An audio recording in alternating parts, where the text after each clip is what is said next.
శ్రీమాత్రే నమ. జయ గురు దత్తాత్రేయ నమ. ఈ వీడియోలో మనం వృశ్చిక రాశి వారికి సెప్టెంబర్ 16 నుంచి 30వ తారీఖు మధ్యలో జరగబోయే వార ఫలాలు పరిశీలించినప్పుడు ముందుగా ఈ పక్షంలో ఈ రాశి వారికి లాభస్థానంలోకి రవి బుధ గ్రహాల ప్రవేశంతో చాలా కాలంగా మీరు ఎదురు చూస్తున్నటువంటి గవర్నమెంట్ ఫండ్స్ కానీ గవర్నమెంట్ ఉద్యోగం కానీ ఏదైనా ఒక రాజకీయ పదవి లాంటిది ఈ సమయంలో మీకు సడన్గా వచ్చే అవకాశం ఉన్నది. ఎందుకంటే ఇక్కడ బుధుడు మీకు అష్టమాధిపతిగా లాభస్థానంలో తన యొక్క ఉచ్చక్షేత్రంలోకి రావడం వలన కంపల్సరీగా మీరు అనుకున్న దానికన్నా అధికమైనటువంటి లాభం రావడం జరుగుతుంది. గతంలో మీకు దాచుకున్న ధనం కానీ ఎవరికైనా రుణంగా ఇచ్చిన ధనం కానీ అంటే మీ బంధువులు వారసత్వంగా మీ మదర్ తరపు నుంచి ఏదైనా రావలసి ఉన్నా ఈ సమయంలో మీకు అది రావడం జరుగుతుంది. దాంతోపాటు దశమాధిపతిగా ఉన్నటువంటి రవి కూడా లాభస్థానంలోకి వచ్చినప్పుడు ప్రభుత్వ పథకాలు కానీ ప్రభుత్వ పదవి కానీ మీకు రావడం జరుగుతూ ఉంటుంది. అలాగే ఏదన్నా ఒక రాజకీయ నాయకుడి సహకారంతో కానీ పెద్దవారి సహకారంతో కానీ మీకు రావాల్సినటువంటిది ఏదైనా బెనిఫిట్స్ ఏవైనా ఉంటే అవి ఖచ్చితంగా రావడం జరుగుతుంటుంది. అదనంగా మీ యొక్క ఆదాయం కూడా పెరుగుతూ ఉంటుంది.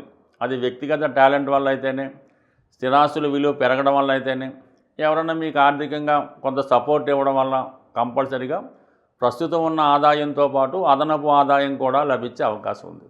ఎస్పెషల్లీ విద్యార్థులకి ఇది చాలా మంచి అవకాశాన్ని ఇవ్వడం జరుగుతూ ఉంటుంది. వారి యొక్క చదువుకి కావాల్సినటువంటి ధనం సమకూరడం జరుగుతూ ఉంటుంది. అలాగే నిరుద్యోగులకి కంపల్సరీగా వాళ్ళ యొక్క ఉద్యోగ అవకాశాలు ఉపాధి అవకాశాలు పెరుగుతాయి. కాబట్టి వారు ప్రయత్నం చేస్తే ఏదో ఒక ఉద్యోగం కంపల్సరీగా మీకు రావడం జరుగుతూ ఉంటుంది. అది ఇతర రాష్ట్రంలో ఉన్నవాళ్ళు కానీ ఇతర దేశంలో ఉన్నవాళ్ళు ఎవరైనా సరే సిన్సియర్గా మీరు జీవనోపాధి కొరకు ఏదో ఒక ఉద్యోగం ప్రయత్నం చేస్తే ఈ సమయంలో మీకు చాలా వరకు రావడం జరుగుతూ ఉంటుంది. ఇంకా వ్యయ స్థానంలో కుజగ్రహ సంచారం వల్ల కొన్ని బాధ్యతలు తప్పనిసరిగా నిర్వహించవలసి ఉంటుంది. ఎవరినైనా చదివించడం కానీ వివాహానికి సహకారం చేయడం కానీ మీరే స్వయంగా మీ కుటుంబంలో ఒకరికి వివాహ ప్రయత్నాలు చేసి వారికి దగ్గరుండి ఆ కార్యక్రమాలు చేయడం కానీ జరుగుతూ ఉంటుంది. అలాగే స్థిరాస్తులు భూములు మీద ఉన్నటువంటి రుణాలు తీర్చే ప్రయత్నం చేస్తారు, కొత్తగా కొనే ప్రయత్నం చేస్తారు.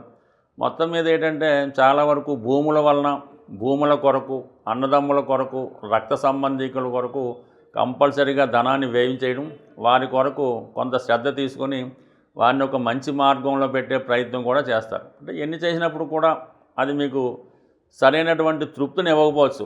అందుకని ఏదైనా ఒకరి మీద ఒకరి కొరకు ధనాన్ని ఖర్చు పెట్టాలన్నా, వారికి ధనం అప్పుగా ఇవ్వాలన్నా, వారికి ఏదో ఉపాధి కోసం కొంత మనీ ఇద్దాం అనుకున్నప్పుడు చాలా వరకు ఆలోచించి నిర్ణయం తీసుకోవాల్సి ఉంటుంది. ఎందుకంటే మీరు ఇచ్చిన ధనం వాళ్ళు సరిగ్గా సక్రమంగా ఉపయోగించుకోకుండా వేరే మార్గాలకి వేస్ట్ చేయడం జరుగుతుంటుంది. కాబట్టి సాధ్యమైనంత వరకు ఏదైనా ఒక బాధ్యత ఉన్నప్పుడు దాన్ని మీరు తీర్చుకునే ప్రయత్నంలో చాలా వరకు జాగ్రత్తగా ఆలోచించి నిర్ణయం తీసుకోండి.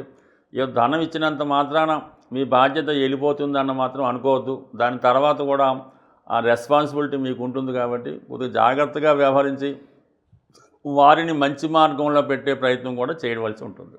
అయితే శుక్రుడు దశమ స్థానంలోకి రావడం వల్ల చాలా వరకు మీకు ఈ ఉద్యోగంలో మీకు కానీ మీ యొక్క భార్య ఇదంటే మీరు స్త్రీ అంటే మీ భర్త గారికి కంపల్సరీగా ఉద్యోగంలో మంచి మార్పు డెవలప్మెంట్ రావడం జరుగుతూ ఉంటుంది.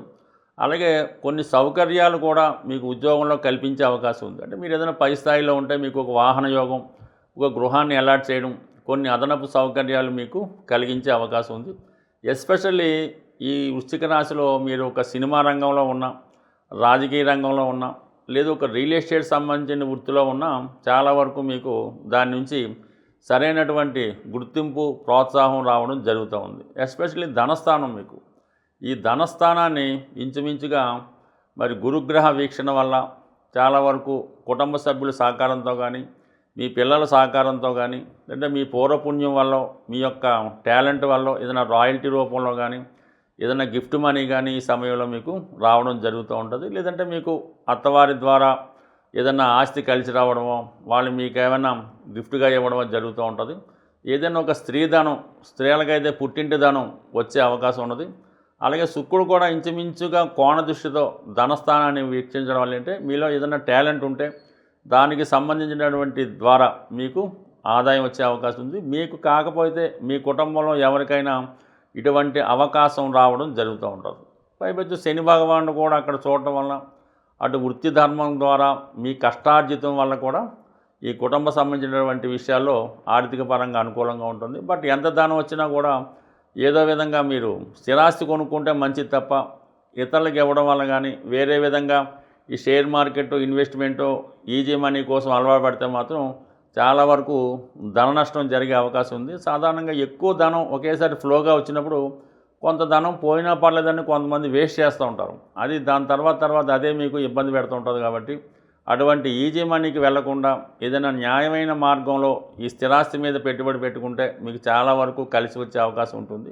ఏదైనా జ్యోతిష శాస్త్ర ప్రకారం ముఖ్యమైనటువంటి ఉద్యోగం, పెళ్ళి, సంతానం ఇటువంటివి మనకి ఆలస్యం అవుతున్నప్పుడు కంపల్సరిగా దానికి సంబంధించినటువంటి గ్రహాలకి పరిహారం చేసుకోవాల్సి ఉంటుంది. ఇప్పుడు ముఖ్యంగా వివాహం, సంతానం ఈ రెండిటికి పరిష్కారం చేసుకోవాలనుకున్నప్పుడు సులభంగా మీ యొక్క జన్మజాతకంలో 5వ స్థానాధిపతిని తెలుసుకోవాల్సి ఉంటుంది. ఈ 5వ స్థానాధిపతి అంటేనే మన పూర్వపుణ్యాన్ని ఈ జన్మలో అనుభవించడానికి చేస్తూ ఉంటాడనమాట. మనకి అసలు పుట్టినప్పుడు జన్మజాతకంలో ఈ పంచమ స్థానం, పంచమాధిపతి బలహీనంగా ఉన్నప్పుడు మనకి పెద్దగా పూర్వపుణ్యం లేదని, దాన్ని బట్టి ఈ జన్మలో ఏదైనా పుణ్య కార్యక్రమాలు చేసి పుణ్యం సంపాదించుకుంటే తప్ప అదృష్టవశాత్తు పెద్దగా ఏమీ కలిసి వచ్చేది ఉండదు. కాబట్టి కంపల్సరిగా ప్రధానంగా మరి ఈ సంతాన విషయంలో అంటే పెళ్ళి కంపల్సరీ, ఇది ధర్మ కార్యక్రమం. కాబట్టి అసలు వివాహం అన్నదే సంతానం కొరకు, సత్సంతానం. కానీ మన పెద్దల్ని పుణ్యలోకాలకు పంపించడానికి ఈ వివాహం అనే సంకల్పాన్ని పెట్టడం జరిగింది. ఈ వివాహం జరగకపోయినా, వివాహం అయి పిల్లలు కలగకపోయినా మరి మీ జాతకంలో పూర్వపుణ్య స్థానాధిపతి తీసుకొని ఆ పూర్వపుణ్య స్థానాధిపతి ఏ పాపగ్రహంతో కలిసి ఉన్నాడా, లేదంటే ఏదన్నా ఇంకొక శుభగ్రహంతో కలిసి ఉన్నాడా అన్నది తెలుసుకొని ఆ కలిసి ఉన్నటువంటి పాపగ్రహానికి మనం కంపల్సరిగా పరిహారం చేసుకుంటూ మన పూర్వపుణ్య స్థానానికి సంబంధించినటువంటి గ్రహానికి కూడా పరిహారం చేసుకోవాల్సి ఉంటుంది. అంటే పూర్వపుణ్య స్థానాధిపతి, పంచమాధిపతి బలం చెందాలంటే దానం రూపంలో దాన్ని ఇంప్రూవ్ చేసుకోవాల్సి ఉంటుంది. అంటే అది భూదానమా, గోదానమా, సువర్ణదానమా ఏదన్నా సరే మీ యొక్క స్థాయిని బట్టి పంచమాధిపతికి దానం రూపంలో బలం చేసుకుంటే పూర్వపుణ్యం జనరేట్ అవుతుంది. అయితే దానికి ఒక పాపగ్రహం చూసినా, ఒక పాపగ్రహం కలిసి ఉన్నా ఆ పాపగ్రహానికి పరిహారం చేయాలి. అంటే దానికి దానం రూపంలో కాకుండా ఆ గ్రహానికి జపం చేయించడం వల్ల కానీ, లేదంటే ఆ గ్రహానికి సంబంధించినటువంటి దేవతని ఆరాధించి హోమం, అంటే జపంతో పాటు జపము, దానం, తర్పణం, హోమం ఇవన్నీ చేయించుకోవడం వల్ల ఆ గ్రహం సంతృప్తి చెంది మీకు శీఘ్ర ఫలితాన్ని ఇవ్వడం జరుగుతూ ఉంటుంది.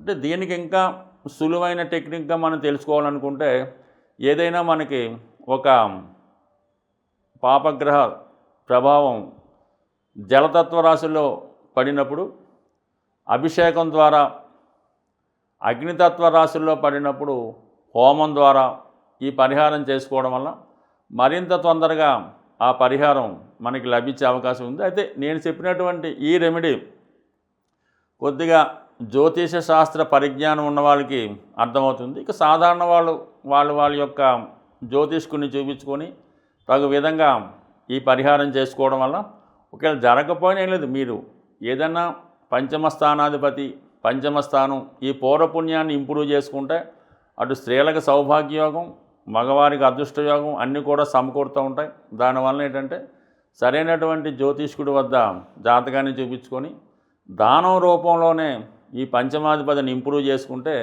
మీ యొక్క పూర్వపుణ్యం జనరేట్ అయ్యి ఈ జన్మలో జరగవలసినటువంటి ముఖ్యమైన కార్యక్రమాలు జరిగే అవకాశం ఉంది. స్వస్తి.